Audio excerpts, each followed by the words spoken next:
오늘 보실 말씀은 제가 가지고 있는 성경 신약성경 209면에 사도행전 13장 13절부터 31절 말씀까지입니다.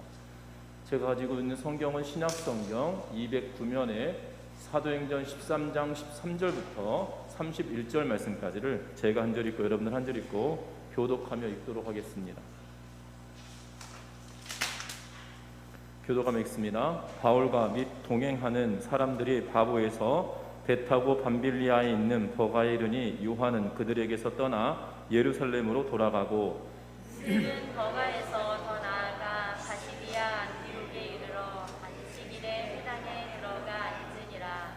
율법과 선지자들의 글을 읽은 후에 회당장들이 사람을 보내어 물어 이르되 형제들아 만일 백성을 권한 말이 있거든 말하라 하니 바울이 일어나 신짓하며 말하되 이스라엘 사람들과 및 하나님을 경외하는 사람들아 들으라.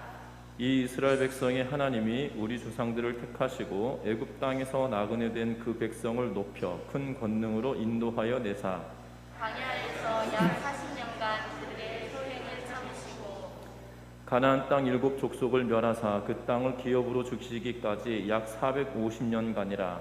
그 후에 선지자 사무엘 때까지 사사를 주셨더니 그 후에 그들이 왕을 구하거늘 하나님이 베냐민 지파 사람 기스의 아들 사울을 40년간 주셨다가 패하시고 다윗을 왕으로 세우시고 증언하여 이르시되 내가 이새의 아들 다윗을 만나니 내 마음에 맞는 사람이라 내 뜻을 다 이루리라 하시더니 하나님이 약속하신 대로 이 사람의 후손에서 이스라엘을 위하여 구주를 세우셨으니 곧 예수라.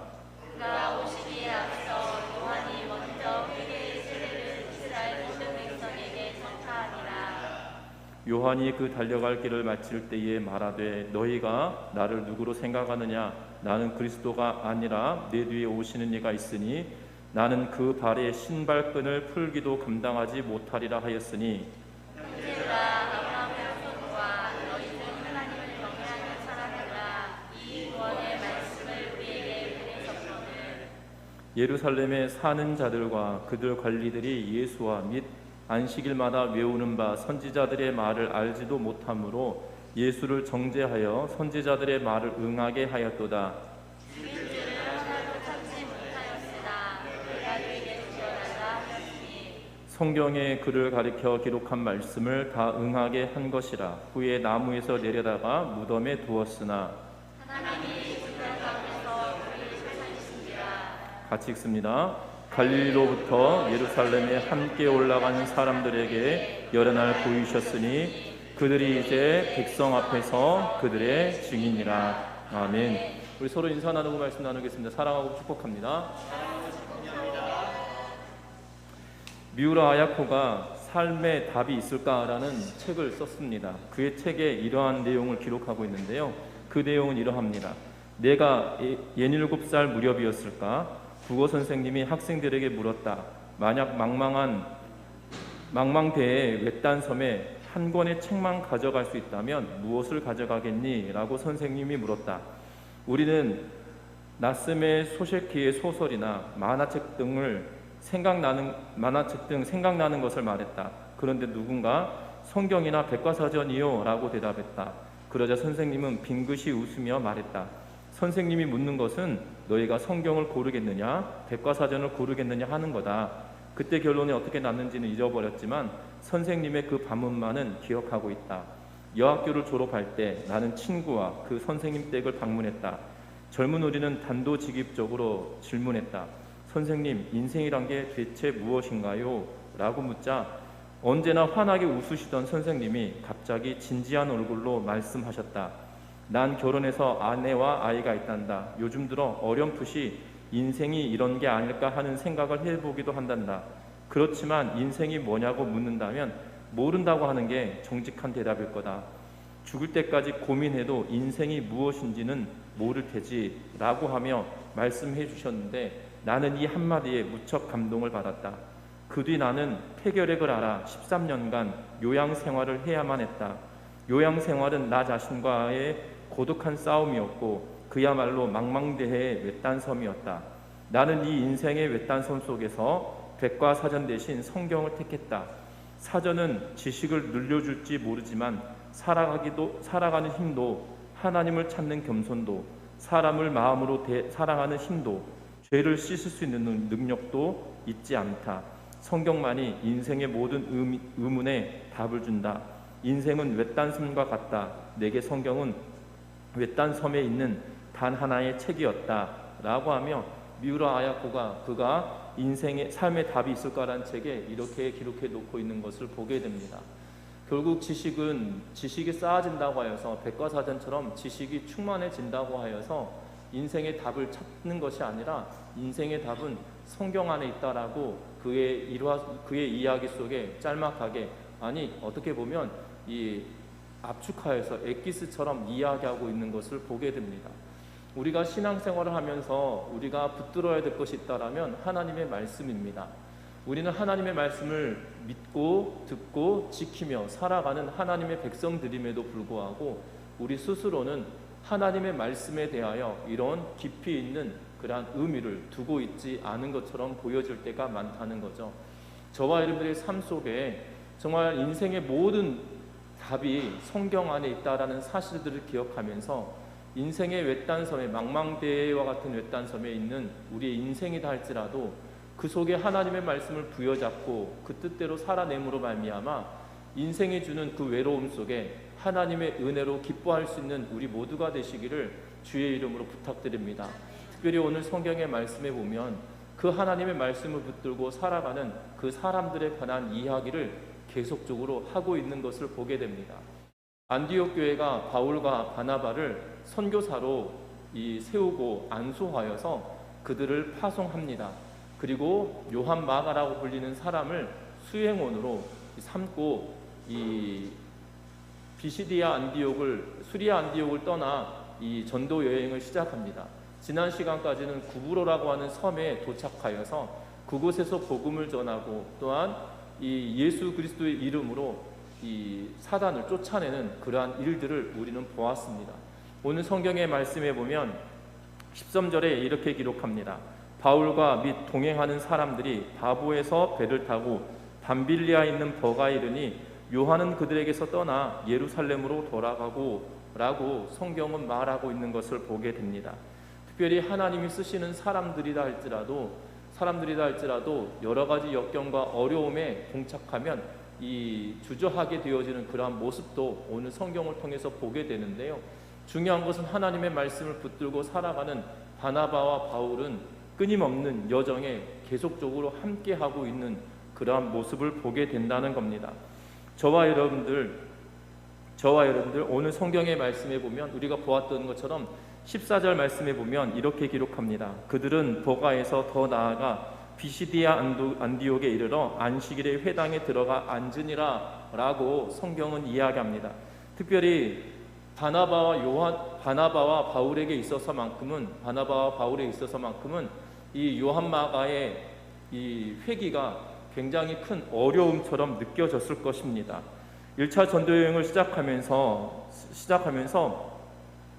구브로라고 하는 지역에 도착하였고, 이 구브로라고 하는 지역에서 복음을 전하는 일들을 했습니다. 그리고 구브로에 있는 바보라고 하는 곳에서 배를 타고 밤빌리아에 있는 지역으로 옮겨가고 있는 것을 보게 되는데요. 특별히 이 바나바에 대한 이야기를 하면서 바나바는 구브로 출신의 사람이다라고 이야기하고, 구브로 출신의 사람이지만 레위 족속이다라고 성경은 이야기하고 있는 것을 보게 됩니다. 다시 말하면 이 요한 마가가 바나바와 더불어 바나바의 고향 땅에서 복음을 전했지만 그가 이 여정이 참으로 쉽지 않은 여정인 것처럼 보여졌다라는 사실입니다.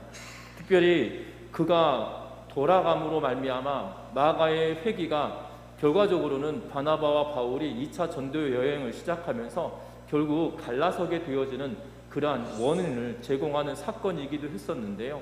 특별히 오늘 성경의 말씀에 보면 우리가 주목해야 할 것은 이러한 어려움이 있습니다. 전도 여행을 시작하고 출발하였고 함께하고 있던 도중에 누군가가 중간에 중도 포기하라고 돌아간다라면 그 나머지 사람들에게도 참으로 힘든 일이었을 것임에도 불구하고 오늘 성경 14절에 보면 더 나아가라고 이야기하고 있는 것을 보게 됩니다. 우리는 더 나아가 비시디아 안디옥에 이르렀다라고 이야기하기 때문에 이 느낌적으로 어느 정도 힘든 일인지는 우리가 잘 알 수 없습니다. 그런데 이 티몬이 이탈했음에도 불구하고 비시디아 안디옥까지 갔다라는 말은 어떤 의미냐면 해발 2km에 달하는 고봉으로 이루어진 험산 줄령을 넘어가는 일이었다는 거죠.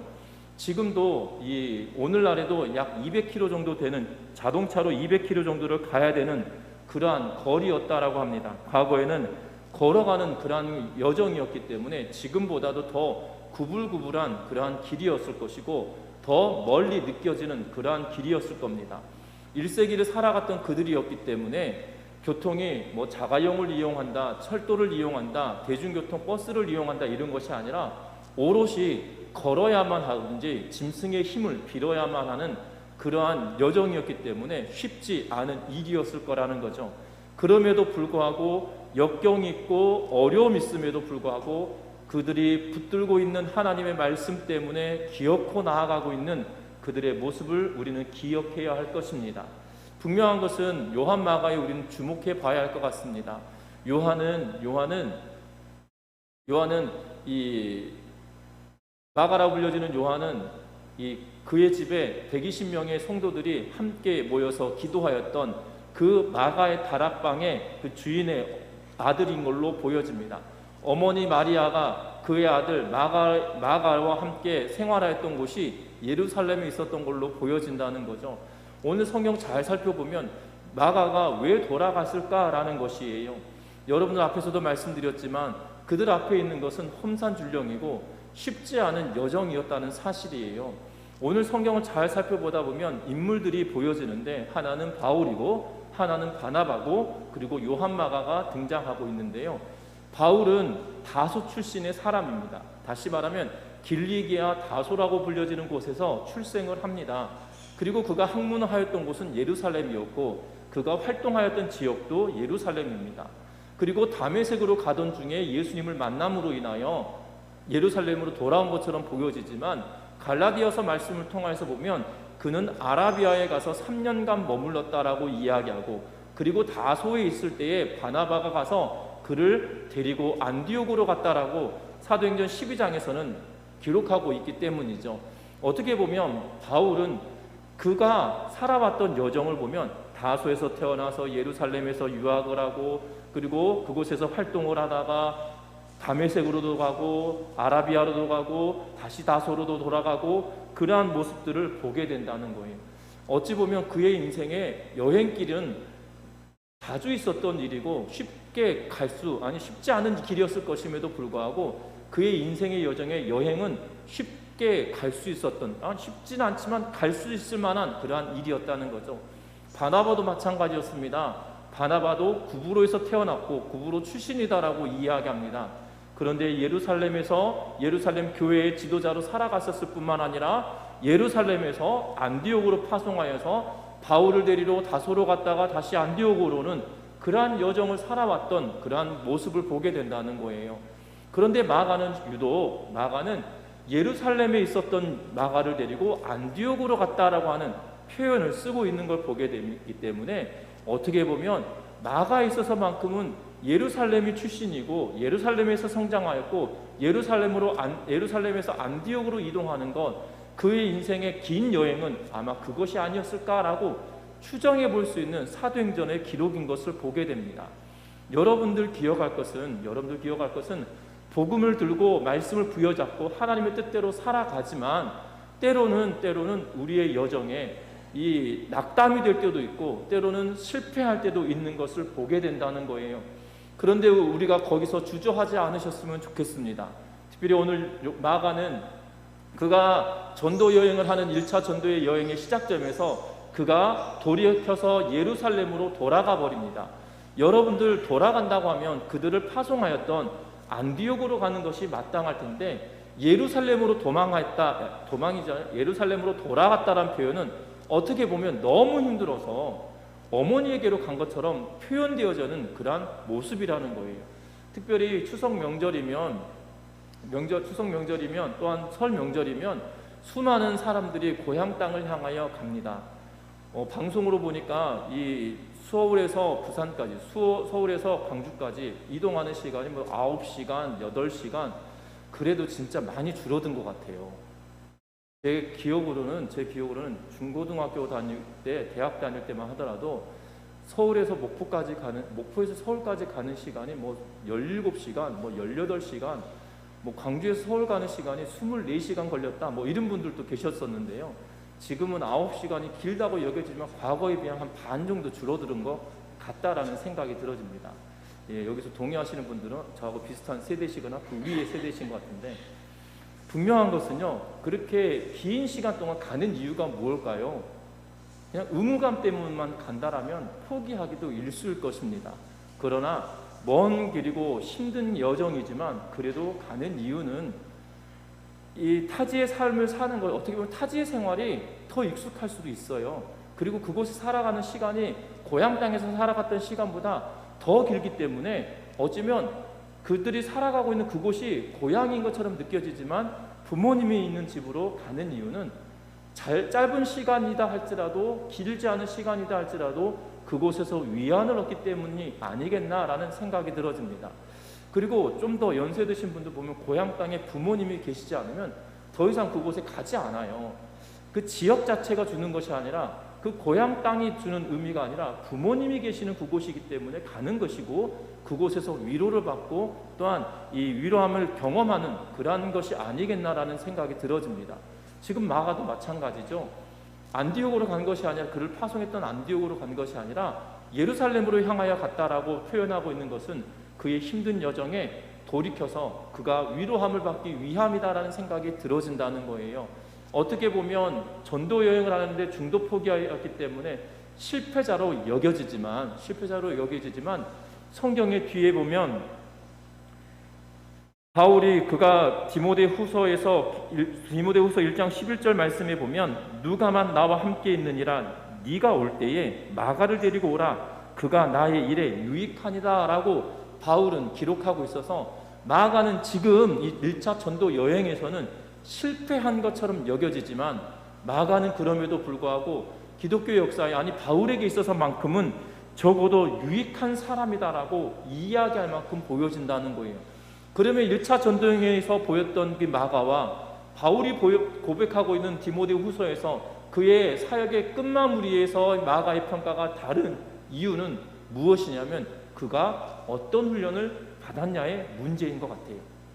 여러분 앞에서도 말씀드렸지만 바나바도 바울도 이 여행이라고 하는 것, 과거의 여행이라고 하는 것 쉽지 않은 것이었음에도 불구하고 지역을 옮기면서 그들이 생활해 갔던 것이 어쩌면 훈련처럼 여겨졌을 것입니다.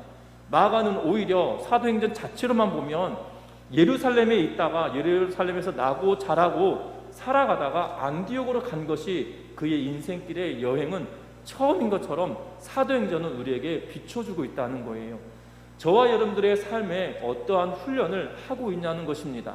마가는 하나님의 말씀을 듣고 예수 그리스도의 십자가의 사랑을 경험했습니다. 복음을 두고 뜨거운 열정을 가지고 또한 전도 여행에 참여했습니다. 그럼에도 불구하고 어떤 일이 벌어졌습니까? 결국 그가 훈련되지 않음으로 말미암아 그 중도 포기해버리는 그러한 상황에 직면했다는 거죠. 어찌 보면 마가에 대한 평가를 할 때 이런 평가들도 있습니다. 여러분들 시내에, 여러분들 도심지에 120명의 사람들이 모여서 기도할 수 있는 공간이 있는 집이면 어느 정도 집일 것 같으시나요? 우리는 그냥 마가의 다락방 글에서 120문도가 거기서 기도했다라고 이야기하기 때문에 뭐 마가의 다락방이 큰가 보다 이렇게 대충 짐작을 하는데요. 120명의 기도하는 사람들이 120명이 모여있던 그 공간에 열흘 동안 그곳에서 숙식을 한 것처럼 보는 것이 마땅한 것 같아요.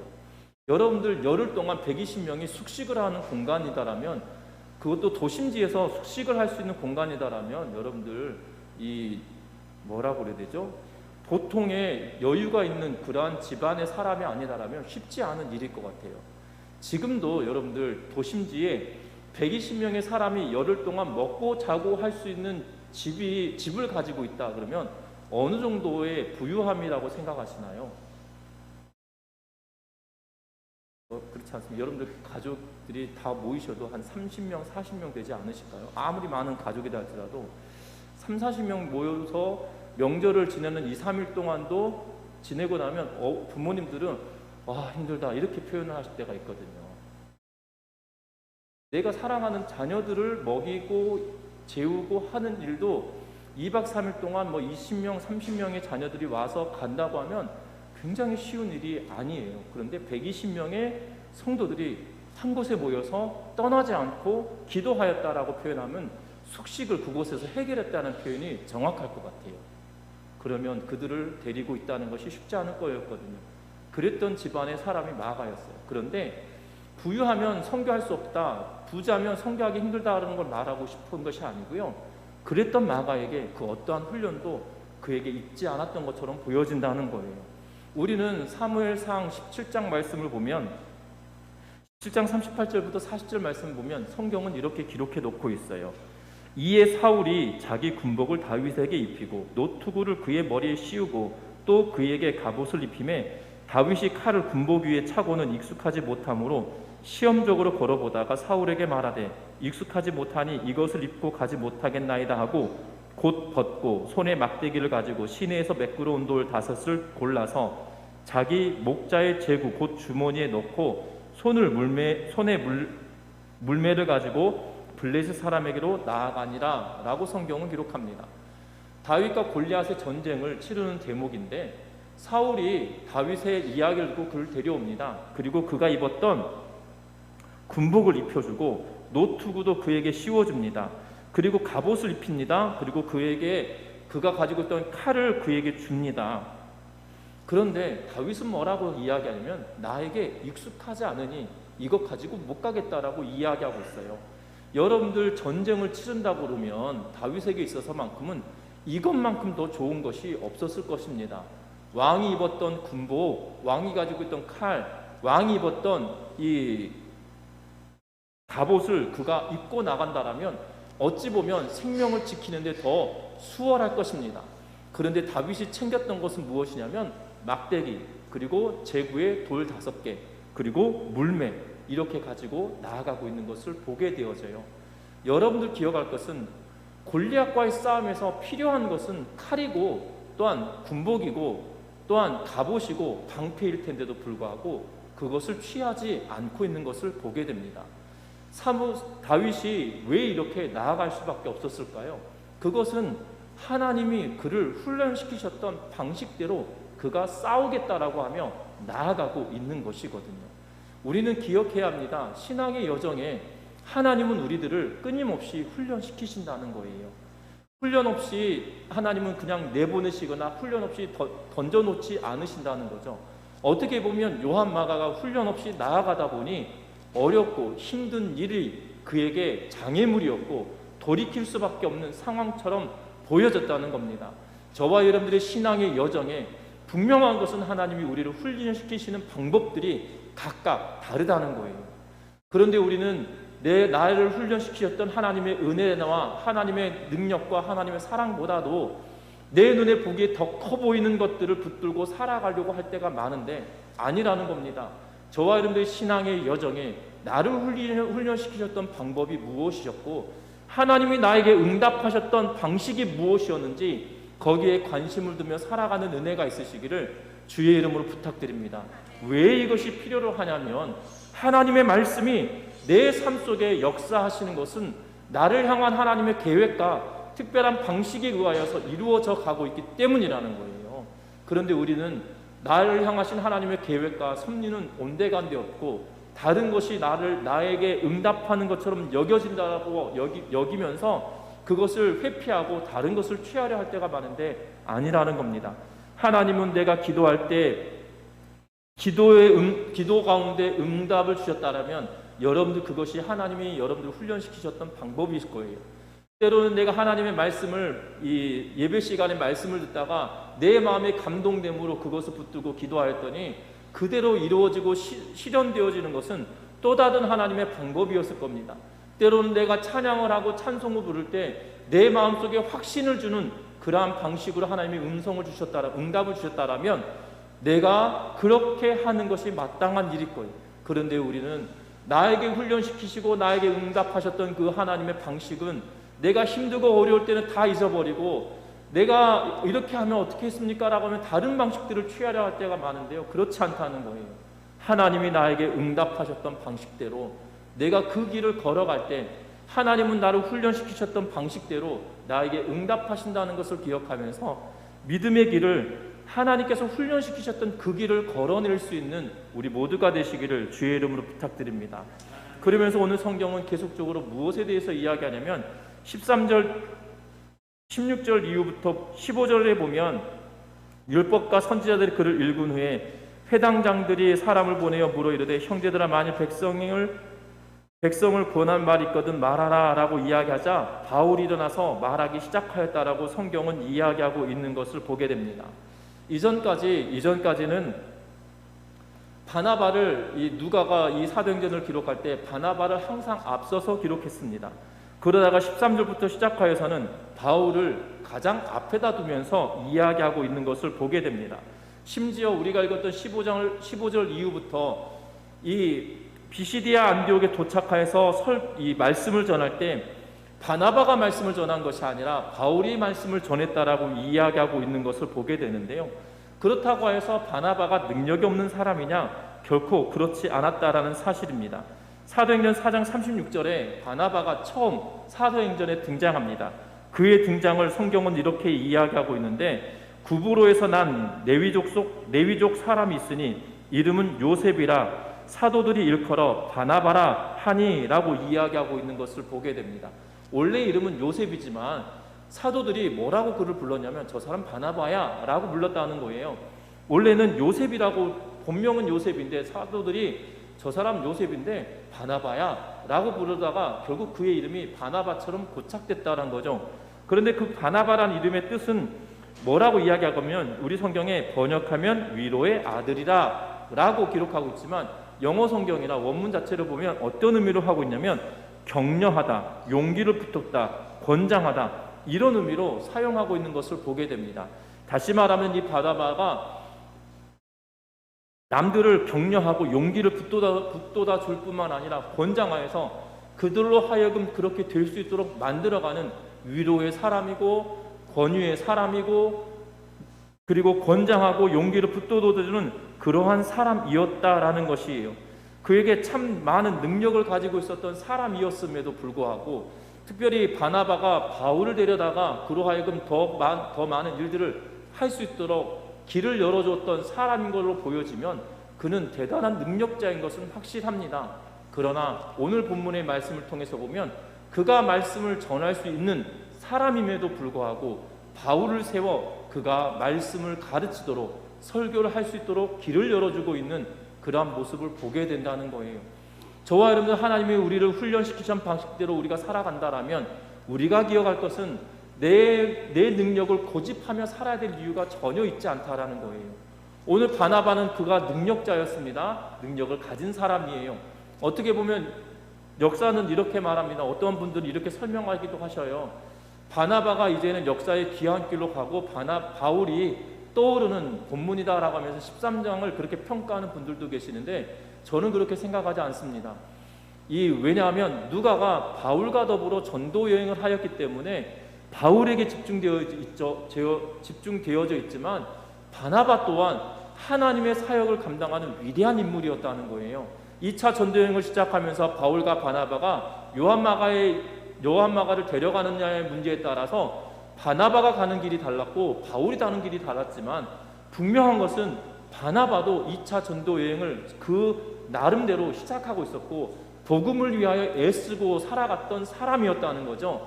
그런데 더 중요한 것은 지금 바나바가 바울을 세우며 그 길을 열어주고 있는 그러한 모습을 보게 된다는 겁니다.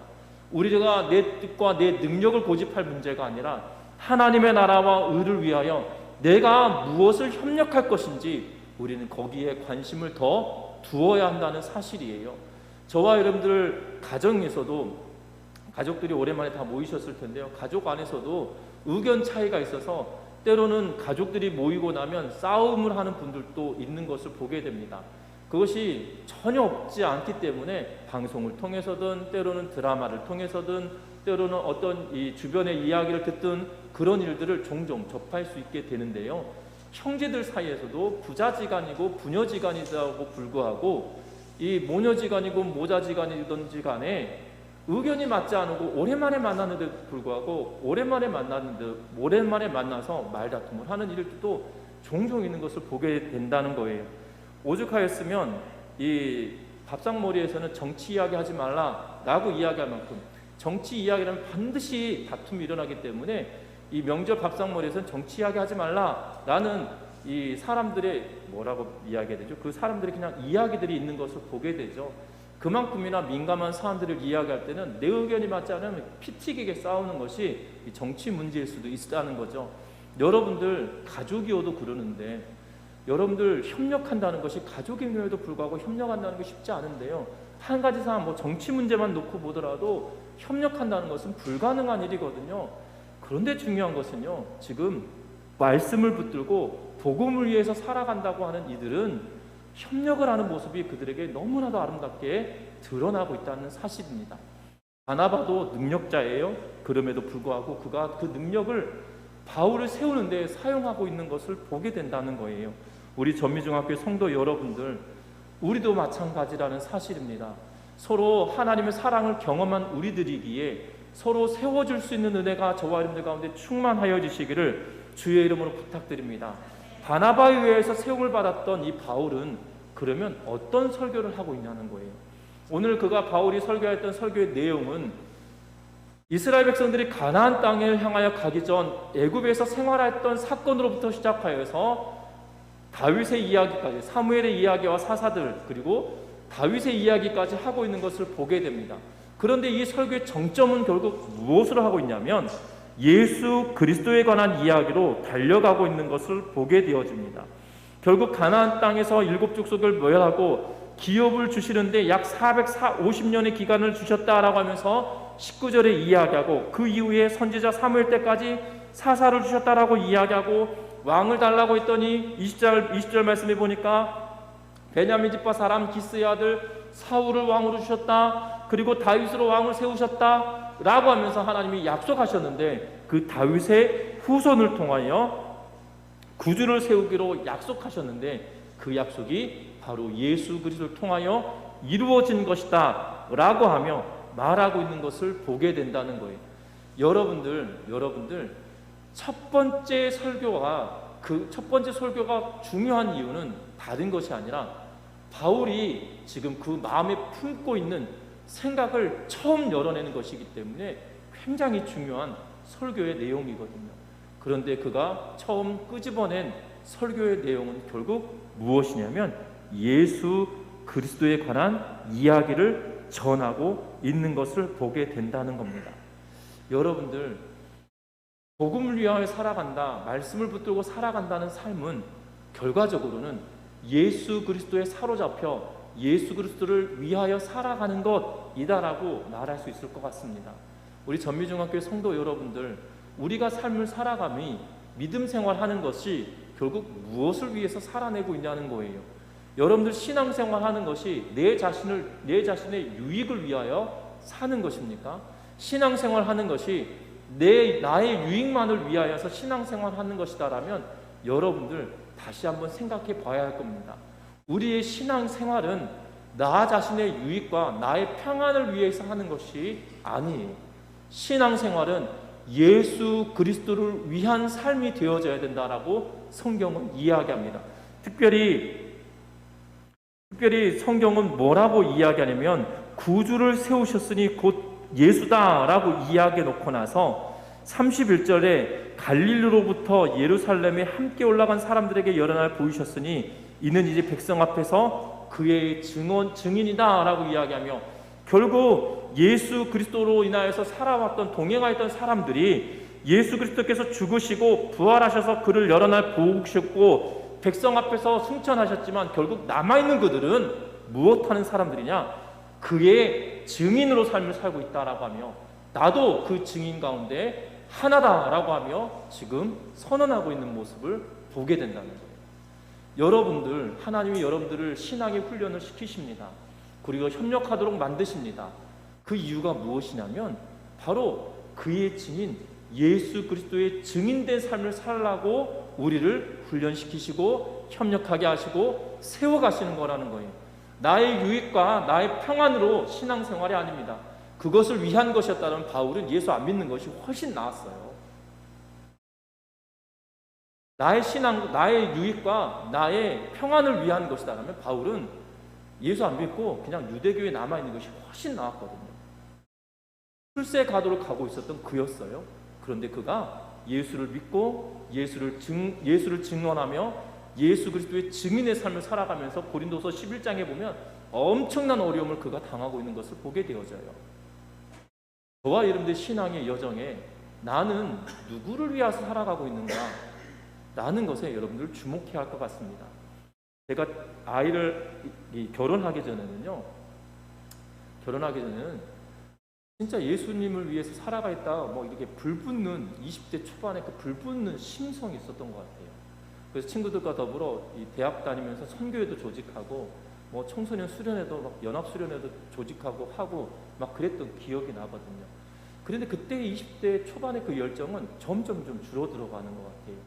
결혼을 하고 자녀를 낳고 이러면서 이게 관심이 하나님께로만 딱 예수 그리스도를 위해 살아가야겠다라는 관심이 있었다면 어느 순간 아이들을 어떻게 키워야지 잘 키우는 걸까 이런 곳에도 더 분산되며 생각되어지는 것 같아요.